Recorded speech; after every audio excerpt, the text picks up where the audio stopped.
aký je život v tejto chvíli. Vybehneme trošku von na elektrokolobežky. My sme sa pred malou chvíľkou rozprávali, ďakujeme za slovo, Kvetka, že to počasie nejak nám nechce dopriať takého slnečnejšieho a možno teplého, prívetivejšieho počasia, ale ono to príde a čím bude krajšie, tak si myslím, že budeme viac a viac ľudí vidieť aj na kolobežkách, ktorí okolo nás presvičia. Je to mimoriadne obľúbený dopravný prostriedok za posledné obdobie nielen u nás na Slovensku, ale na celom svete a práve o kolobežkách, pre koho sú vhodné a aké máme novinky a tipy pre vás, sa porozprávame s Katarínou Ferancovou. Príjemné dobré ráno želáme. A začneme rovno tým, že pre koho sú vlastne elektrické kolobežky, pretože to je niečo iné, ako sme boli zvyknutí možno ešte za starých dobrých čias, kedy sme si ju poháňali sami tou jednou nohou kolobežku. Tak pre koho sú vhodné? Tak určite sú pohodlnejšie teda a vhodné sú pre všetkých, ktorí hľadajú alternatívny. Hopa! A táto je unavená. Áno.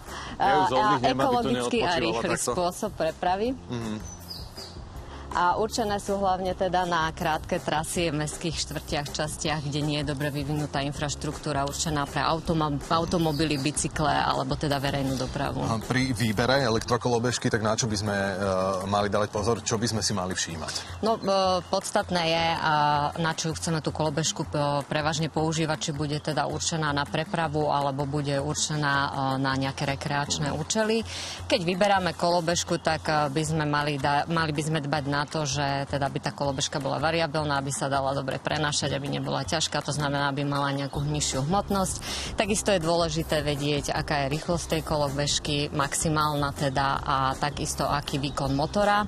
A mladí určite ocenia, keď má nejaký digitálny displej, alebo teda displej a smart prevedenie alebo aplikáciu, kde si vedia pozrieť, aká je priemerná rýchlosť tej kolobežky, maximálna rýchlosť, ktorou išli, a takisto vedia potom aj čas jazdy. To vieme vidieť priamo na kolobežke, alebo to musíme prepojiť nejak so svojimi zariadeniami? Ako je to? Niektoré kolobežky majú svoj displej a niektoré teda sa dajú, takže sa dajú iba s aplikáciou prepnúť, vidia to len mobile. No a ja som to povedal pred malou chvíľou, že kedysi na kolobežkách jazdili prevažne deti. Dnes nie je výnimkou, že vidíme na kolobežkách dospelých ľudí. Sú ale takéto elektrické kolobežky vhodné pre deti?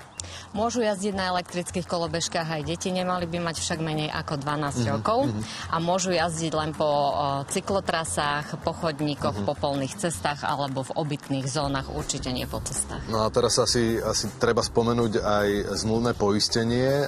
Súvisí s kolobežkami aj povinné zmluvné poistenie?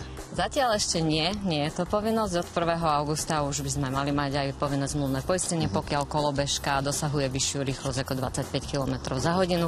Zatiaľ nám stačí občiansky preukaz a 15 rokov. Máte ešte pre nás nejaký ďalší tip? Pokiaľ nejaký človek, nejaký divák pred televíznou obrazovkou teraz rozmýšľa nad tým, že takéto niečo by bolo možno pre ňoho vhodné? Kúpme si kolobežku, ktorá je variabilná, to znamená, dá sa poskladať, dá sa zobrať do ruky, dá sa zobrať do dopravného prostriedku, trebárs do kancelárie. Výhodou je, že nepotrebujete teda nejaké parkovacie miesto. Nejazdíte, keď je mokro, je to nebezpečné a hlavne jazdíte bezpečne.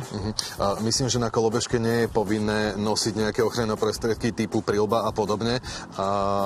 Myslím, že zákon to neprikazuje, ale ja by som asi takto za nás, za Teleráno, odporúčal každému, kto sadnete na akýkoľvek dopravný prostriedok a najmä kolobežku, aby sme nezahalali a naozaj použili tie ochranné prostriedky. Dokáže nám to pomôcť v mnohých situáciách.